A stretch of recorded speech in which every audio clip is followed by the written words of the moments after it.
Hello, love. Welcome. My name is Jennifer Laurel Keller.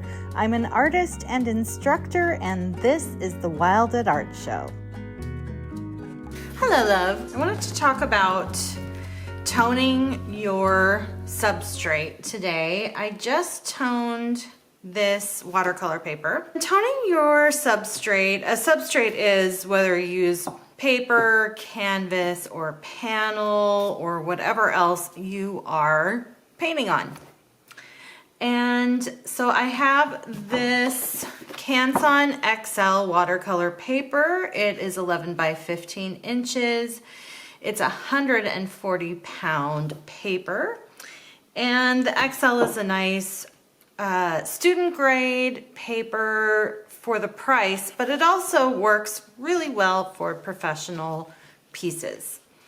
So it's a nice product if you want to save money but still want quality. I don't always tone my papers, or my canvas for that matter, but I have found with the watercolor paper that when you tone the piece, it fills in the porous paper and allows you to paint with more even coverage more quickly. It also allows you to see your darks and your lights over this medium tone. So I used burnt sienna and a matte medium mixed together so that it wasn't way too dark on the paper. It just kind of made it a little bit more transparent, so some of the white of the paper shows through. So you cover the paper and it's ready to go once it dries, and you can start painting. Toning a canvas is also really nice, and it's an excellent method for when you want to paint over an old painting. So this had an unfinished painting on it. I paint pretty thin. I can't see too many brush strokes on this. If I do a mixed media abstract over this, nobody's gonna notice, and it's totally fine. So it's a good way to kind of wipe out an old painting and get started with the same canvas and start fresh. This is a panel. It's a wooden panel. I toned this panel with leftover paint from my palette from a different painting. So I had wet paint left over. I decided to reuse it on this panel, and it just gives me a base to work over so that I can see some of the colors popping through, and it's gonna give it a little bit more dimension right off the bat. So I think I'm gonna save this for plein air painting and work on watercolor paper today. And let's see how this looks when I start working. Okay. Titanium white is a must-have. I like to have burnt sienna, which is the color that I have toned the canvas with. Payne's gray, I will use this as my blue primary. I'm gonna use yellow ochre for my yellow primary. So those are enough to get going, but then I think I'll have some guest appearances with chromium oxide green. I might put down some teal or some cadmium yellow medium hue if I want to punch up any of these colors. So I'm picturing kind of like a swooping composition. So I'm gonna, I always tend to start in this corner because it's close and it can just get some paint down. So you can see now how much that dark color shows up on the page with a medium tone burnt sienna. And it gives you a reference point for your contrast and lights and darks. So that is a nice little blob. Let's anchor that with something over here that's also kind of swoopy. I just want, I don't know, I have this idea of mixing up a landscape somehow. Let's come over to the green. Green is nice in a foreground. You tend to see green a little bit more when it's closer to you than far away. and that's because of atmospheric depth. Okay, so I'm kind of doing this circular brushstroke direction.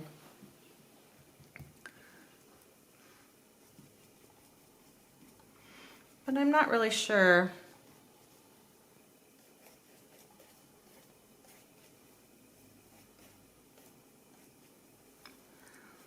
exactly what it's gonna be like.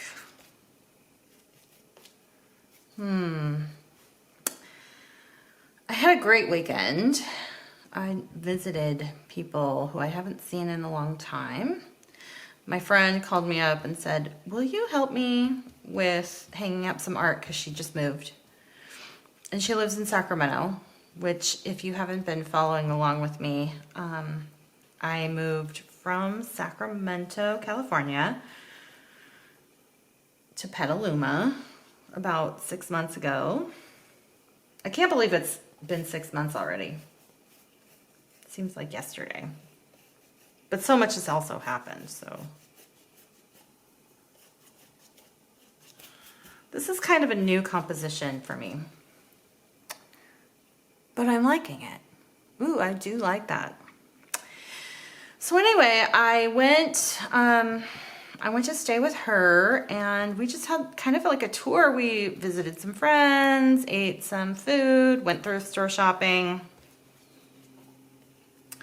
and I hung some artwork up on her wall. I'll pop a picture in of the finished wall so you can see what we did. It's like a gallery wall, which is funny because galleries, like actual galleries, rarely hang art in a gallery wall. But when it's in somebody's home, it's usually called a gallery wall. And we ate some really good food. We ate Ethiopian food, which is fun. I hadn't eaten Ethiopian food in probably a decade. And it was delicious. That is fun, hon. I like it. I do want a pop of teal. I want teal on my palette. So let's try it's more bright of a color. Yeah. And then when I got back yesterday, it was the day after Mother's Day, and my mom and dad and I went and we went out to the coast, to Sonoma Coast State Park, which is where I go a lot to paint and to just get away. And they had not been out to the ocean since they moved. So we all moved. All of my family moved. My parents and myself and Michael. So I like the green up front too. It's like this is a little cove. I'm seeing a land, like a really abstracted cove happening. So anyway, they hadn't had a chance to go out to the coast yet since moving to Santa Rosa. And we had a lovely time. We went to get fish and chips, and we drove around and took in the sights.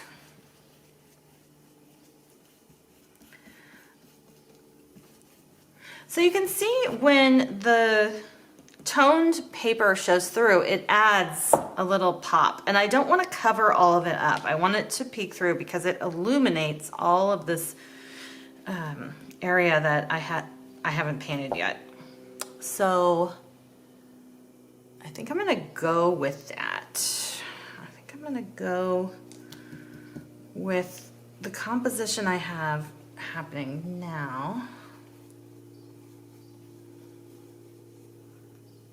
And not cover that up. I'm gonna keep that. So it's just a lovely, lovely weekend. I had a lot of fun. It was really nice to connect. I went to my book club in Sacramento, and all of those ladies are great. when I left, I was like, oh, I'll come to book club all the time. I want to read every book and maybe come to every other book club. They do it once a month. But then 6 months passed by and I hadn't been to one. So it was really nice to get to Sacramento for that, for a nice book club and being in a room full of ladies, just talking about life and challenges. We talk about ourselves first and then the book second. And it's just really important. It is really important. I like that little repetition there. Okay, I'm gonna wash my brush and then let this page dry, and I'm gonna pick out some little papers. I like what's happening here. It's almost like a wave. Like I said, this is a new composition for me. So I am going to stop the camera and pick out some papers. I'll be right back. Okay, you might recognize some of these from the last video, and then I've introduced some new papers. So I have map paper, marbled paper. This is from a calligraphy book, art papers. This is a tracing I did of a rose on tracing paper, different patterns, sheet music, florals, graph paper, polka dots. That is a mulberry paper with real flowers in it. And then this is fun. This is a book, well, it's called The Federal Aviation Agency Instrument Flight Instructor Examination Guide. Whew, and it's from the 60s or the 50s. So it has these little diagrams, charts, flight patterns. This is the kind I like, with these lines radiating out. So that might be fun. In fact, let's rip out that page. And hopefully the federal government doesn't have a problem with this. I doubt they would. Okay, so that looks like something that could work. Now, it's very light. There's a lot of contrast from this to that, so we're almost dry. But I'll just rip into this. Ooh, it has a nice straight rip.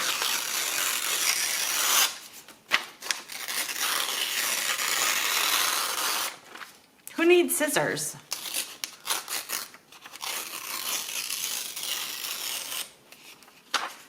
Okay, I like that.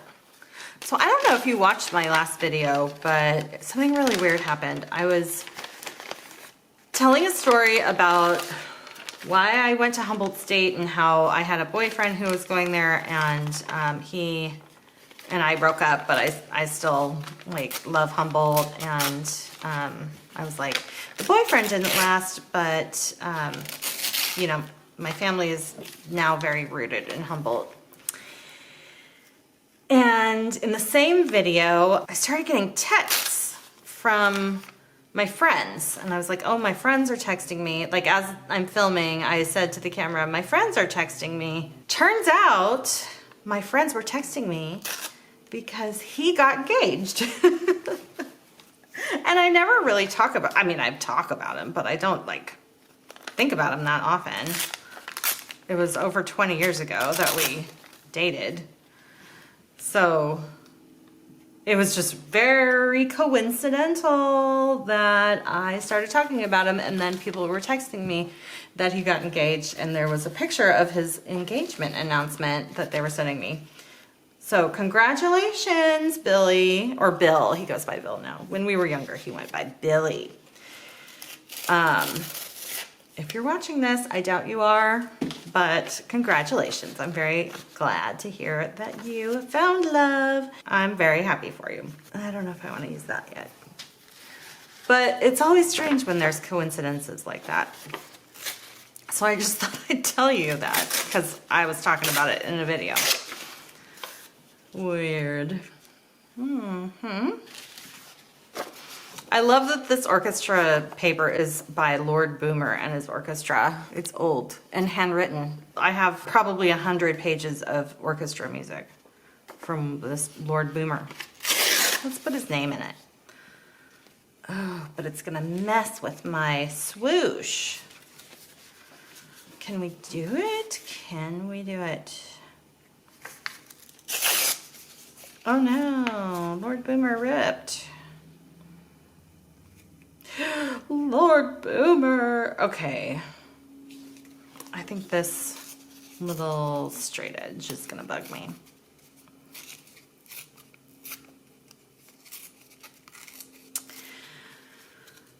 Also in that video, I mentioned that I have been really loving this new website called FrameBridge. They're a print shop and a framing website where you can upload images of the artwork that you want to print and then design a frame and be able to see the whole matting and frame around your image. But it's just a really easy way to pick out framing. And I set up a page on my website that has links for all of that. And I also set up digital prints. And this piece is gonna be up for sale as well. I'll have that. I'll have this one uploaded once it's finished. And you can have this framed because it's on paper, or get a digital download to print. And I just think it's pretty freaking cool. I don't know, the wave shape is not really lending itself to my collage shapes. Oh my gosh, this one does not want to tear. There we go. Maybe a little bit of that up top.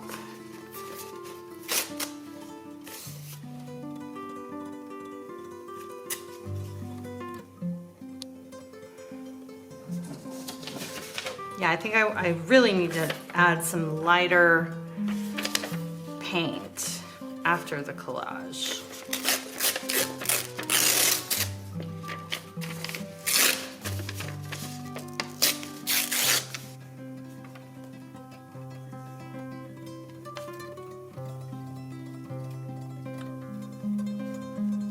Yeah, something like that. What else?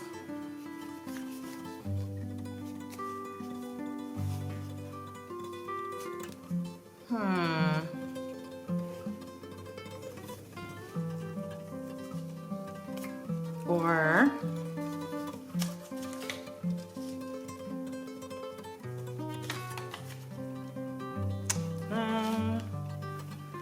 what's it gonna be, Jenny?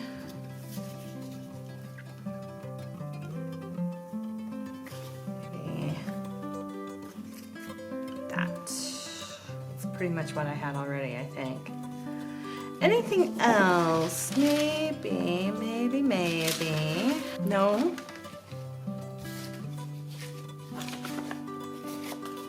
Yes.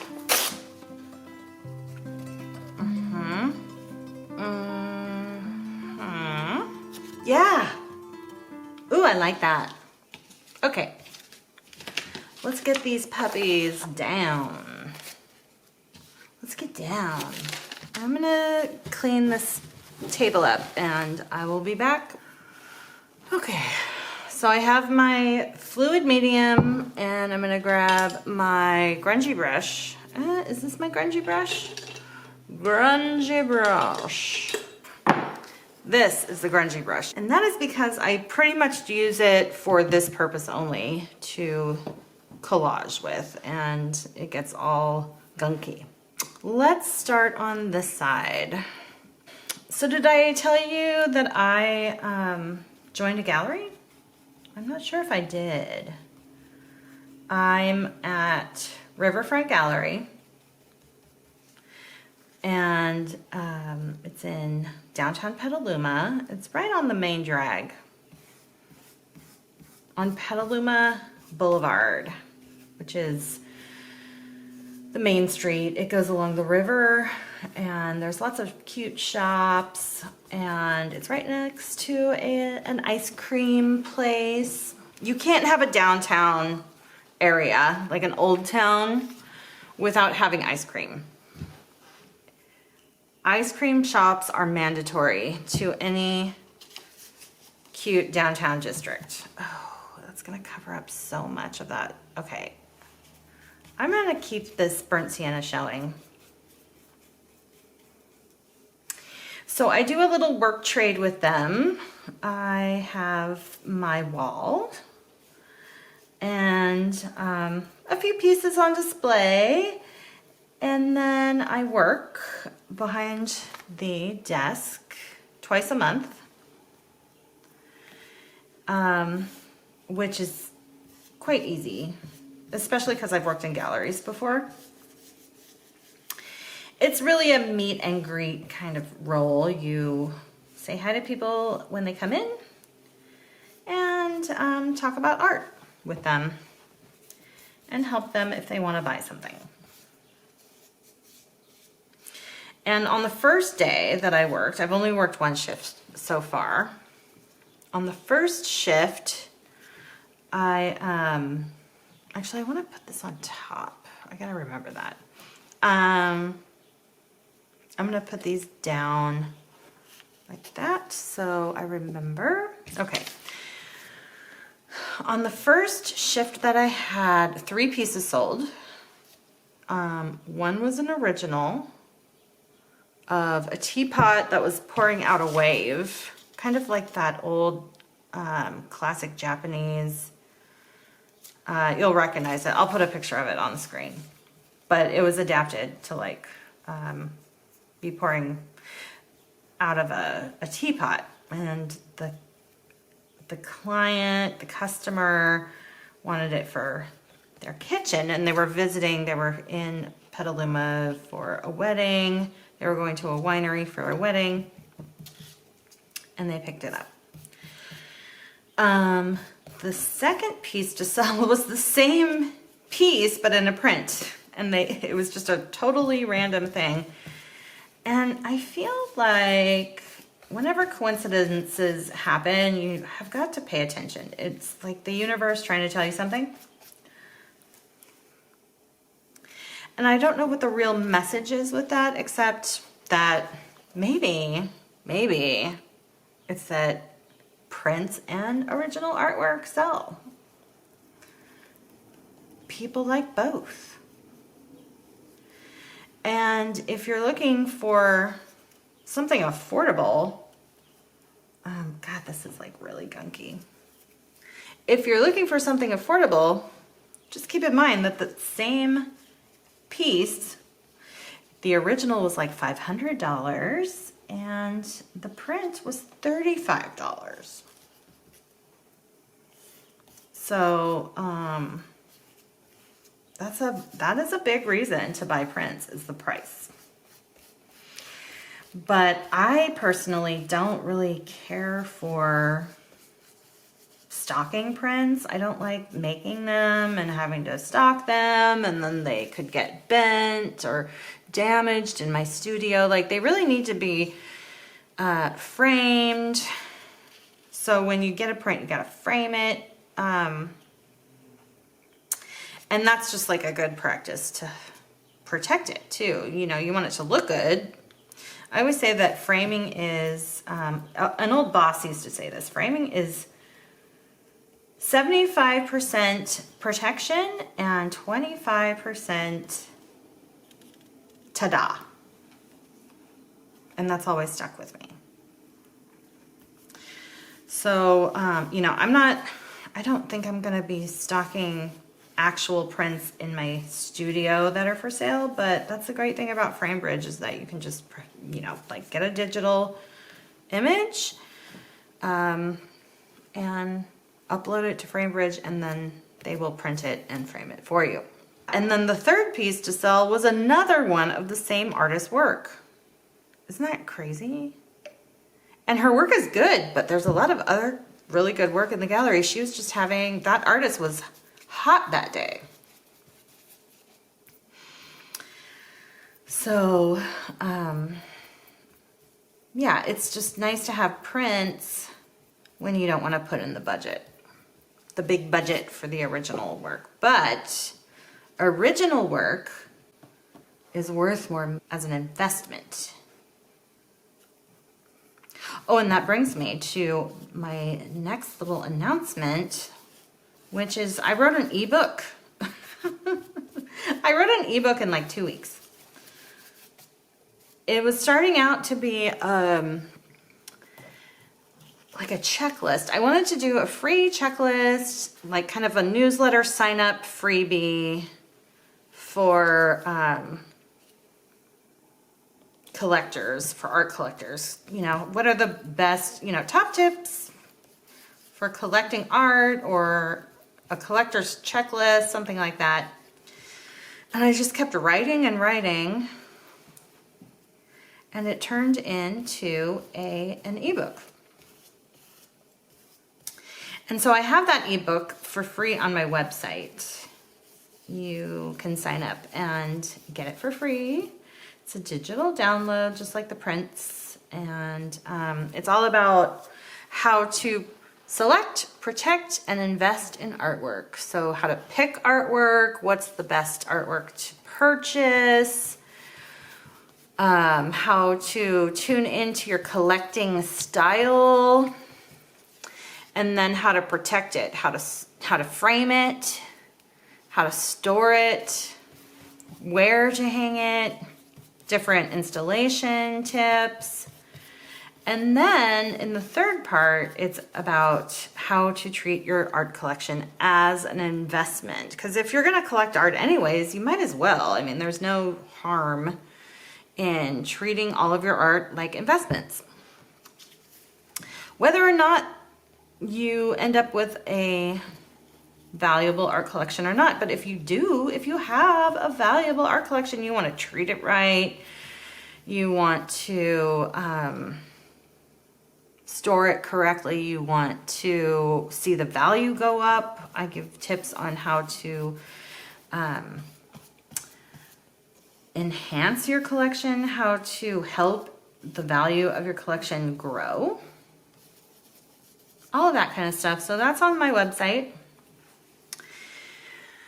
And it's right up on the front page of my website, so you shouldn't have any trouble finding it. My website's jenniferlaurelkeller.com. You can go find that and download it. Even if you don't consider yourself to be like a serious art collector, if you own things on your walls, you want to take care of them.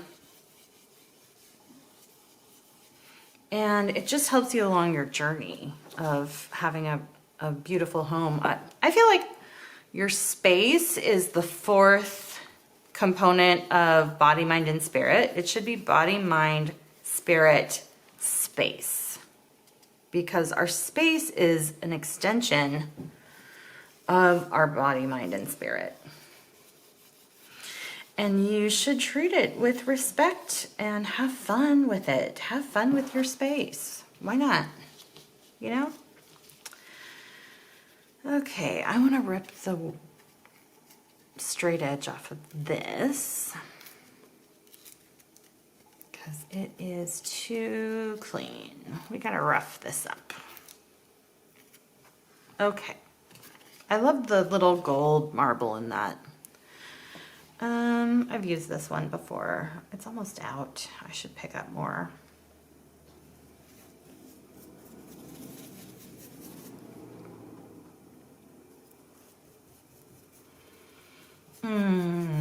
It's so nice to just relax and make things.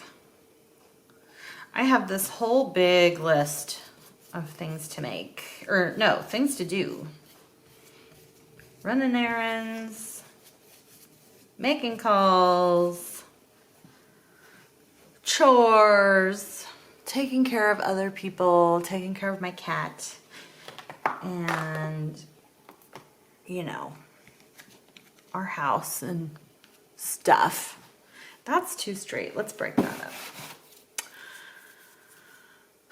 And I just said to heck with all of it today.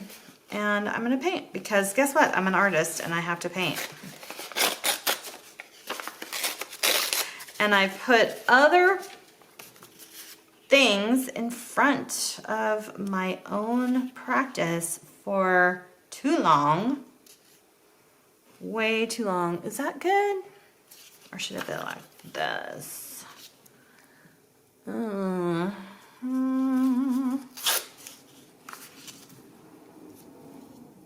Yeah. It's gonna kind of bridge that straight line. Okay. This is not quite the color palette that it's gonna be when we finish. Just wait. We're gonna layer all kinds of paint and goodies over the top. Maybe a little something over. Oh, you know what? Ooh, I like planes. It's like when I see things that I like, I'm like, oh, I better save that for like when I do an actual piece of artwork. And I was like, no, I'm doing artwork right now. Why would I wait? But I think that's something a lot of people do. They're like, oh no, I can't use my nice stuff.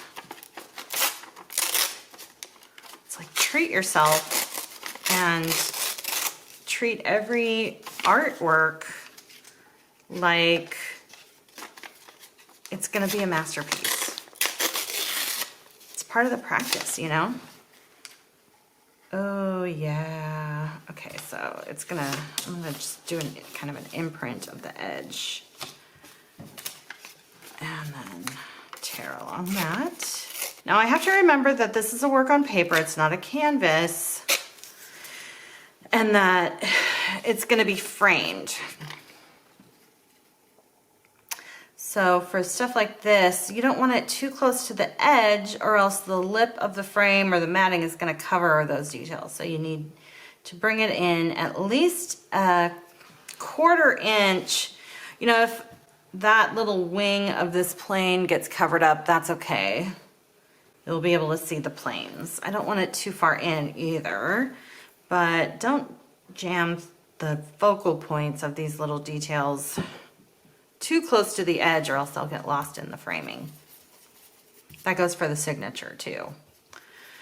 Many artists sign their work way, way, way, way too close to the edge of the paper, and then it gets covered by the matting. Excellent.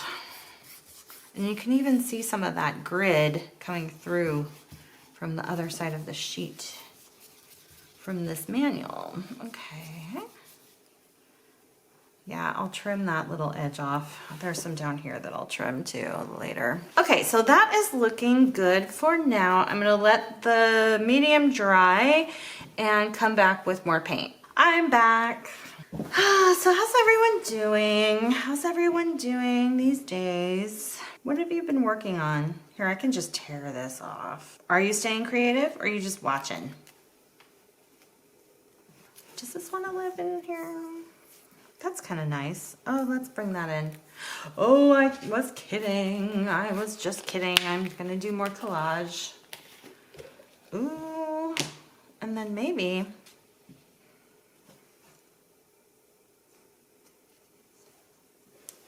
Is that cute? Oh. Yeah. Where's my grungy brush? It's like, I can't even wash it out. It's like so grungy. So look at this thing. It's like, ew. Let's just wipe that off. Okay. I actually live next to a little airport. It's at the end of my block. Little tiny planes like this. That's interesting. It's not too loud. We were concerned at first that it was going to be too loud. But I guess like the houses in this neighborhood were built with extra soundproofing, and it's small enough of an airport that there are no big jet engines. It just sounds like a big truck's going by, but up in the air. Uh-huh. Oh yeah. Little plane for my little neighborhood airport. I think it would be so much fun to have a little kid with you and go look at the planes. I know a few little kids who get very excited by trucks and planes, and it would be like really fun to go down with a little toddler and just be like, oh look, it's the planes taking off, and they would just get a lot of enjoyment out of that, I think. And I know there are big kids who get a lot of enjoyment out of that too. Okay, now I'm ready to start painting. So let's go down a brush size. And I'm just gonna fiddle. Let's go into some of these warmer colors. And I think I'm gonna brighten this up right off the bat with a lot of white and yellow, because it just needs a pop.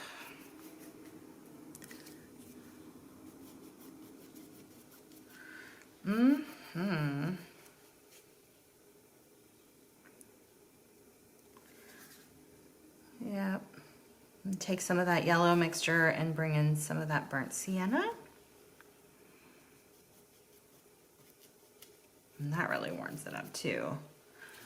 Oh yeah. Oh yeah. And I can do a dry brush over, I can do a dry brush, and I can also add a little bit of water and allow these planes to show. That's kind of nice.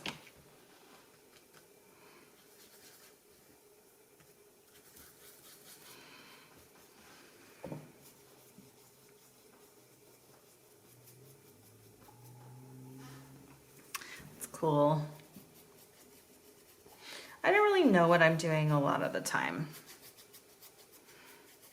but I do have to remember to hold my hand in a way that you can see. All right, what happens if I mix teal in with what's already in my brush? It's just gonna, it's gonna make it like a little bit more muted. What about something like that? So I've got burnt sienna. Oh, that was a plane. Did you hear it? Haha. Totally. I was taking a walk the other day, and it was very active over there, more than usual. And there were these cute little round helicopters. Looked like they were old, kind of mod looking. And there were two of them. One was like a turquoise color, and one was, I don't know, some bright color. I think it was yellow. But they were adorable. And it was just like a happening weekend day, maybe. I don't know, it might have been during the week.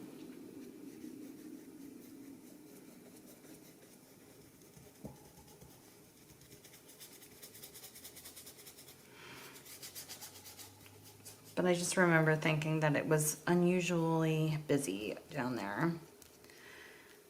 It's a small little airport.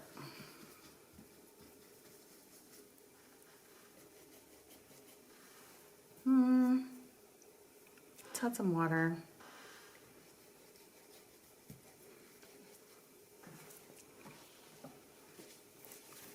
And then I'm going to use my rag and blot some of that up. Let the white show through. I can wipe it away a little bit. As long as it's still wet, and let's bring out Lord Boomer too. Yeah, I want to break that up a bit. Let's bring in some white. This whole piece needs lots more white. It is looking dark, dark, dark.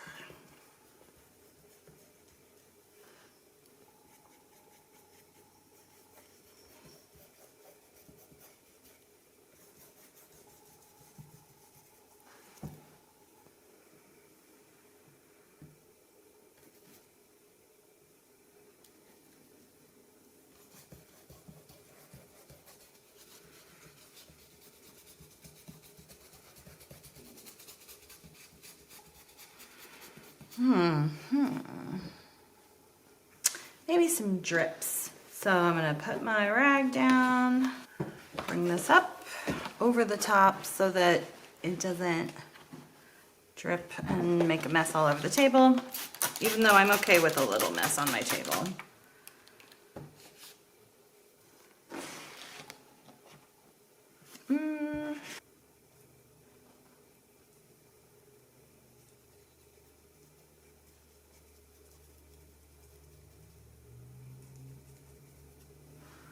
Okay.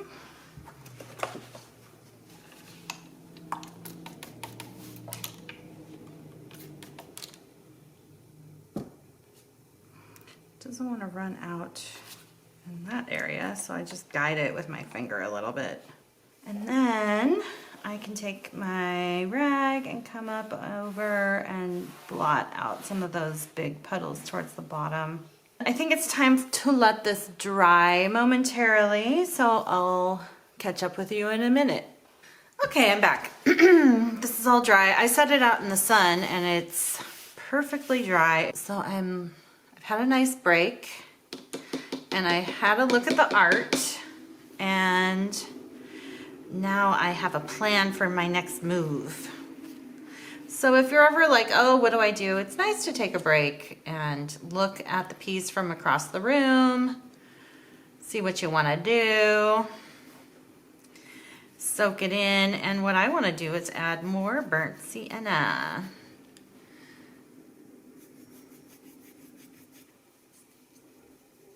Let's see. This is the point where I just get to fiddle and add things where I think they want to go.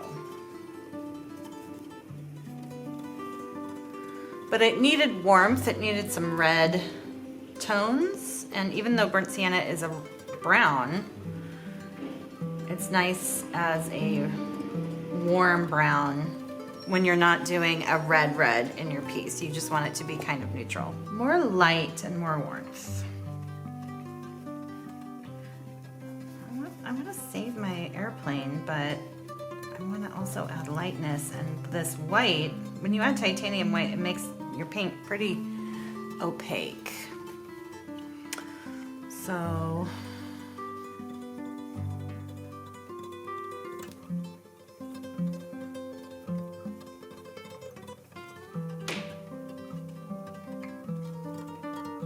just adding a few dots to break things up is kind of nice.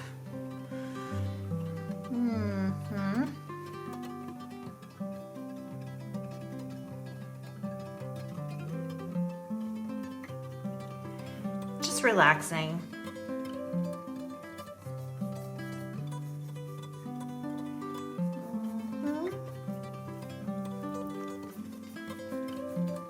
I'm going to blur the lines of my paper a little bit too.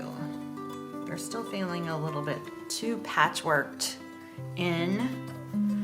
So you can dry brush and paint along the edges.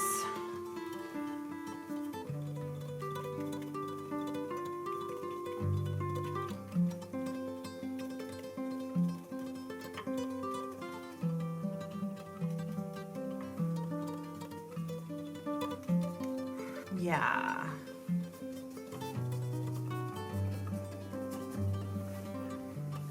Let's bring in some yellow.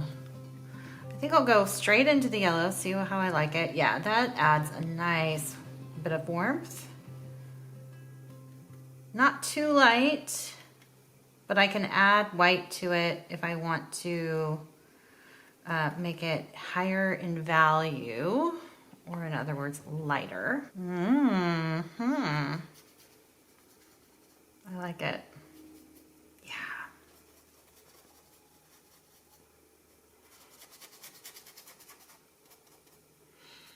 Blurring those edges a little bit. And there are only a few places on this painting now where the original toned paper is showing through. There, you can see a little bit there and a little bit there. It's not that obvious. And some people paint in a way where a lot of the tone canvas shows through around their focal points and the different elements in the painting.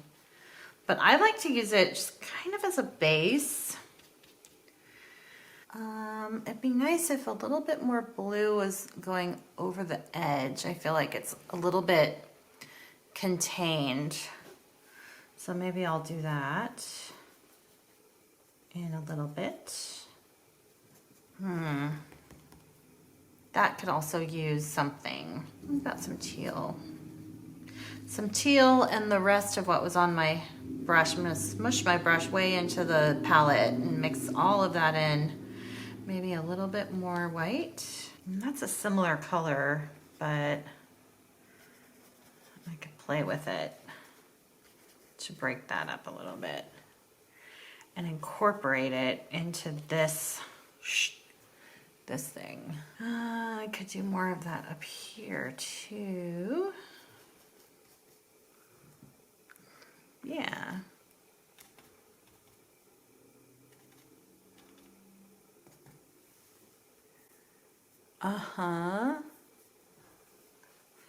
Now let's do more blue. I'm almost out of white on my palette, but I have some left. I can always add more. Okay, I'm looking like up into the screen view of the camera, which is also helpful to see this from a different perspective rather than looking right down at the painting. And I think that I need some light up here.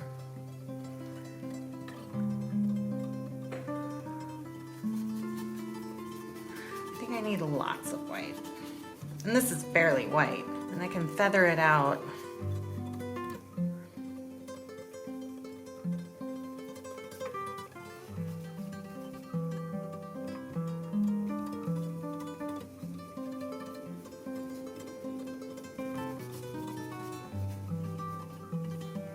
Let's bring some blue down here too. This is another way to keep it cohesive, is to exchange your colors. See how that just round everything out? Ooh, I like it. Okay, let's pick up some dark now.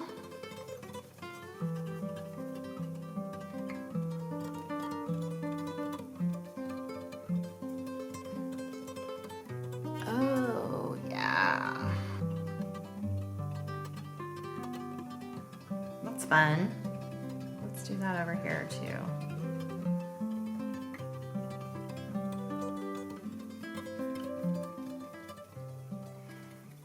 So I'm keeping an eye on the shades of each color and how light or dark they are. Light and dark matters so much in abstract because I'm not painting things as much as tones and colors and shades and all of that kind of stuff. Texture. Bring in more light. Then I can hug these little dots, give them more depth. A little bit more going on.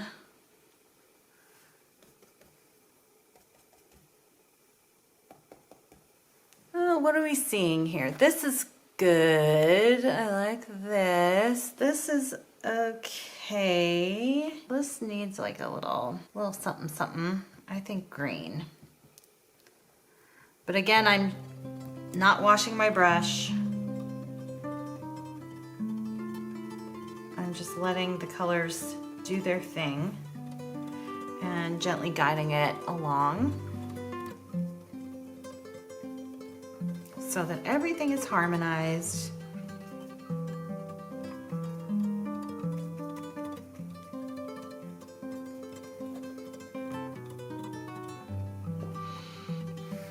Where else could we use some green? Maybe up here.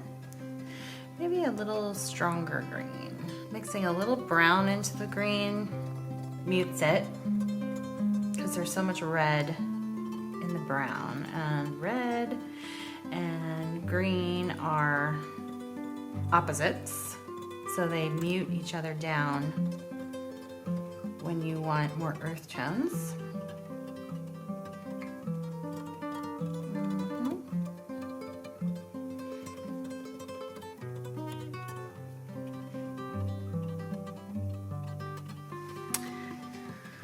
That's pretty happy. Let's try just developing it a little bit more yellow.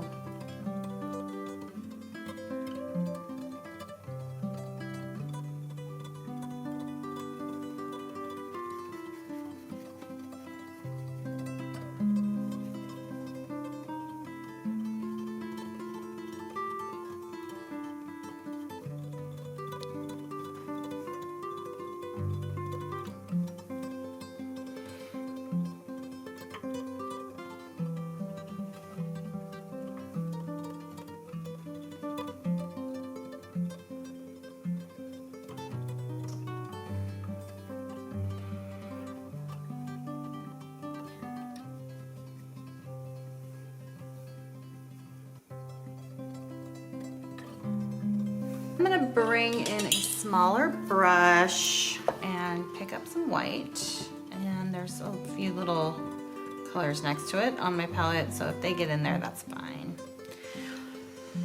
And I want to enhance some of these light areas.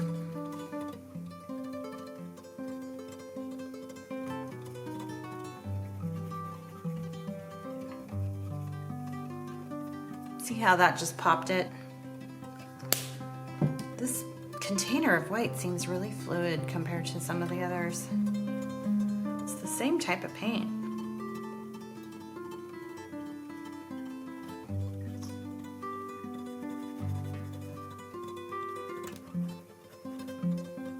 This reminds me of the ocean waves, how they come into the beach.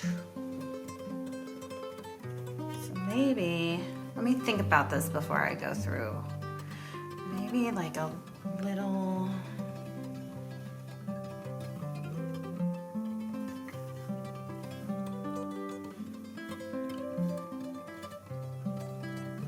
ooh.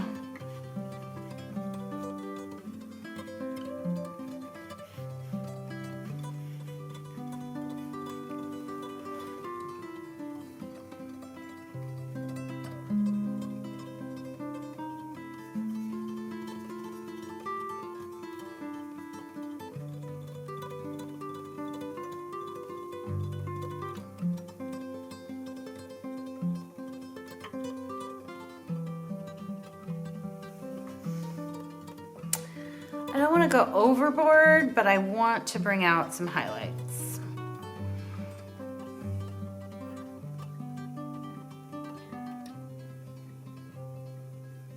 Something in the middle here. Should I connect these? I'm just trying to be careful. I should let go a little bit right now. Yeah, it's like this is a sky up here. It's feeling kind of skyish. And then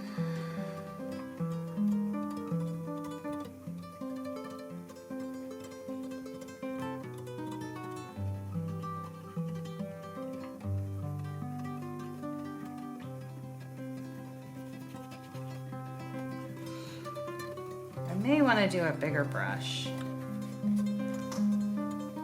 Oh, but I like that.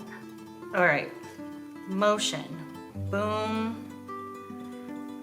Do we want to like flip this? A little curl.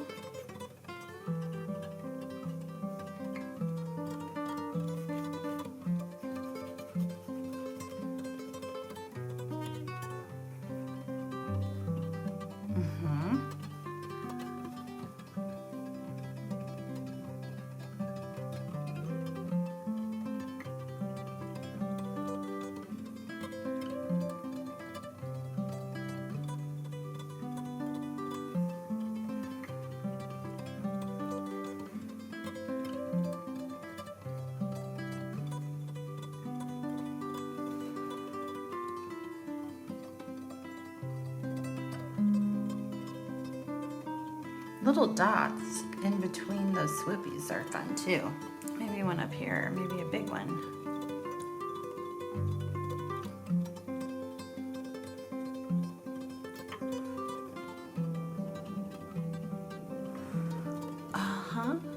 Oh, I love it. Okay, I'm gonna dry brush a little bit more over this area. I wanna see some of that,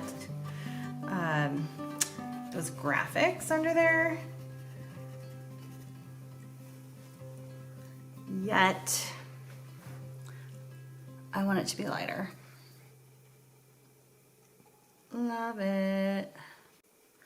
I could see these being in a private collection or a corporate collection somewhere in public, at a business or something like that, but they'd be really powerful in a series, I think. I think it would be fun to frame several of these together and do a bigger installation. I could see that. Oh yes, I can see it. I like that breaking up. Like a nice warm white into the yellows and warm colors. And then here it's like kind of a swirl. That needs to be enhanced a little bit. That wants to live together. See that? It's almost like a marble, a marbling effect.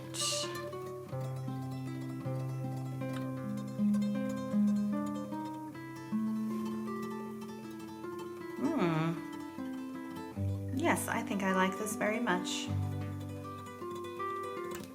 Cool. A little bit deeper on some of this coverage. I'm gonna just layer this paint thicker. And one way to do that is to not use a lot of pressure, because the more pressure you put down on your brush, the more it pushes the paint away and disperses it. So yeah, you can get more coverage with extra layers, extra paint, less pressure, and just be a little bit more delicate with it. Now, what's going on here? Yeah. Oh, that is fun. Now, I'm gonna wash my brush. I feel like I need just a fresh brush. And I think I'll do some teal and some of this light blue, which has some yellow in it, for a little bit of pop.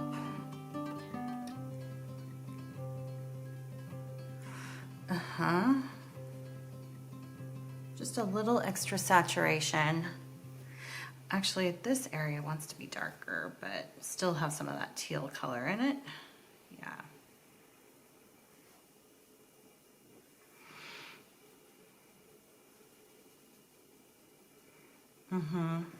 See, I've just got like clumps of dried up medium on me. I painted my nails because I was like feeling like I wanted a pop of color for spring, and I was going to my friend's condo, and she has a pool on the grounds, and I was like, oh, I want to paint my nails and, you know, have a little poolside moment with that. But I rarely paint my nails because I paint paintings, and I feel like they just get ruined really quickly. And I'm also really bad about taking my nail polish off, and it ends up looking worse for longer than it does look good, because I just don't ever remove it. It's just chips. So I don't even know if I own any nail polish remover. So I should probably buy some so I can take this off in a timely manner. It's just not what I think about. I never think about taking it off. Let's bring some green into that. I'm enjoying this a lot. I'm just now kind of thinking about what the final moves are gonna be. Let's taper that in a little bit, break it up. Yeah.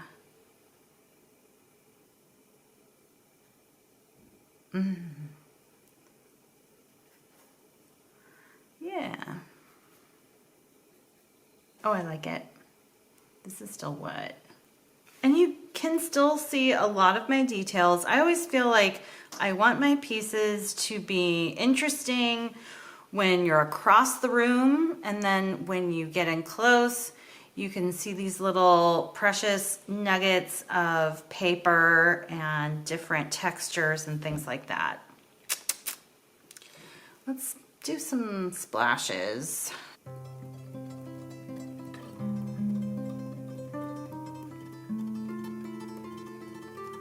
Yeah, that worked pretty well. What does it want? We are really getting down to the nitty-gritty. Now, because these are earth tones, I'm not gonna get like a really saturated purple, but I could try and get something kind of purplish with white and burnt sienna and Payne's gray. But let's see how it does. Is it fun, or is it just very neutral? Is it too neutral?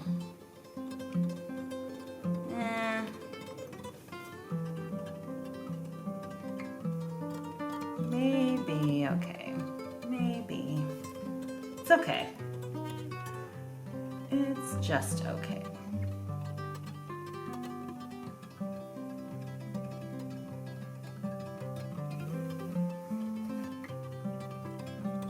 Yeah, I don't need to fiddle with that for too long. It's kind of boring. But what I could do is use this as a mix to tone down something that was more saturated. Let's bring some yellow in.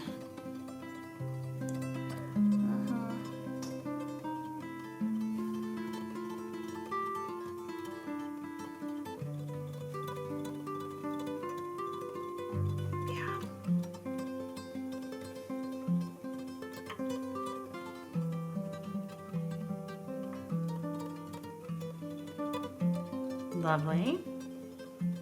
I'm looking at my brights, my highlights, and my darks right now. So I've got enough dark over here. I have a little bit up here. I feel like this could use some embellishment with a dark. So I'll bring in just, it doesn't take much, you know? Just a little reminder that this is a shadow.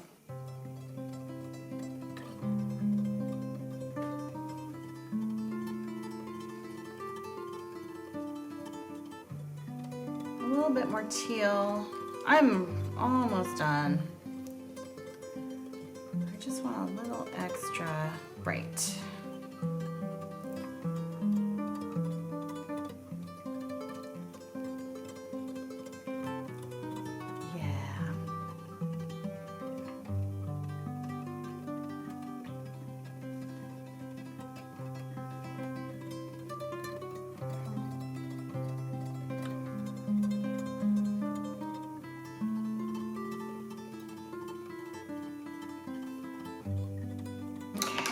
So I added some dark, I added some teal.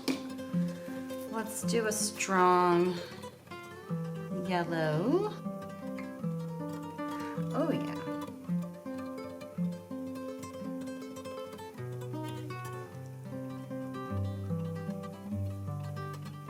And then finally, a little bit more of a strong burnt sienna. Stepping in for my red.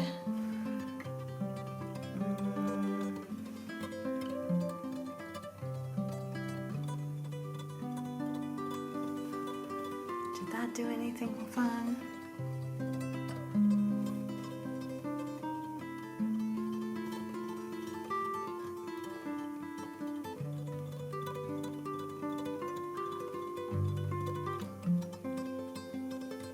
Okay. Oh, it feels good. Okay. Now, let's jazz it up. I can't find my golds. Here's some gold. I don't need much. 1, 2, 3 drips. This is not very opaque either. Here, do a little bit. Here, kind of hugging the yellows. And then I can tilt, get a sense of where it's picking up the light. This is what's gonna catch your eye from across the room.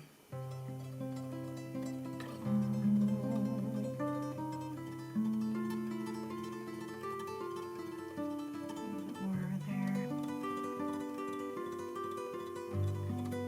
Oh, I'm having so much fun.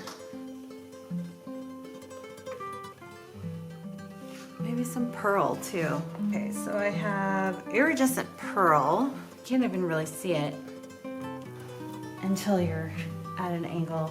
And you can dry brush it in too, and where it'll disperse a little bit. But wow, it really does pop it when it's in the light. See that? Boom. Okay, so I should sign.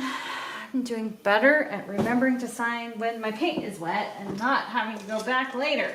What color? Let's do this. There's some water that I just brought over, and I'm gonna mix a little bit of paint into it so it's inky. And I wanna be in enough. I think that might be bleeding a little bit.